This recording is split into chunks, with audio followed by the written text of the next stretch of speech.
called sovereign tech, right? I'm kind of calling it out a little bit. I don't think there's anything called sovereign tech. I think there is technology that you use to deliver what you think is personal and culturally relevant. So I do believe in cultural relevance. I don't really believe in sovereignty of tech, because tech can come from anywhere. I mean, chips will come from wherever they'll come, hardware will come from wherever they'll come, content will come from wherever it'll come. But if you understand your own context in terms of what you want to solve for, and if you are culturally relevant, for example, if I want to codify the culture of India or being a Bharatiya, and if I can crack that, that cultural relevance tech is very, very critical, because we are no longer exporting films and music and talent to the world, we are exporting tech.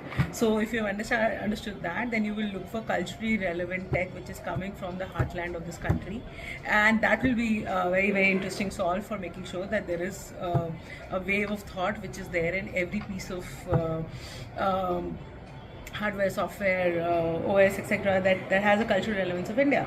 If that is what your objective, that I want to be very Indian, etc., etc. But this whole sovereign tech, I think, is which is kind of speaking to you around privacy, etc. About privacy, you've actually given it all away and you know it. And if you're borrowing tech from global partners who anyways are global and whose origin points are not India, all of this sounds a little hubris, right? I mean, I think we all have to become a lot more discerning in what we are told and what we kind of fall for, because I'm as Indian as they get, I'm as Make in India as they get, but I'm not really falling for the cute talk or the political speak or whatever, because actually build in India would require tech that comes from all over the world, because technology is global by default.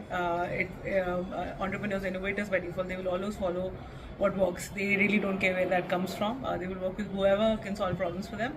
If you guardrail that, and if you want to be a gatekeeper for that, then you will not have entrepreneurs. Then you will have traders. Then you will have yes men. Then you will have people who will say yes to whatever you say. But that's really not the way to be. I mean, we are adults. We are not infants. You can't infantilize entrepreneurs. It's almost impossible. They are very, very discerning. They will quietly leave. And they won't even tell you what they're up to. So that's the thing. There's nothing called sovereign tech. There's definitely culturally relevant tech, or tech that you can infuse, or cultural relevance that you can infuse in tech that you can take to the world. And everybody's doing it. Everybody's doing it. Are we? And that's the question. So don't fall for hubris. Have nuance. Have your own discernment when you're listening to what works, what doesn't work, the trends, the words, the jargon. The jargon is to hoodwink you. I mean, earlier they gave you Olympics, then they give you addictions, they give you alcohol, then now they're giving you cannabis, and now they're giving this hubris story of sovereign tech. It's hubris, absolute hubris. Call it out. About time.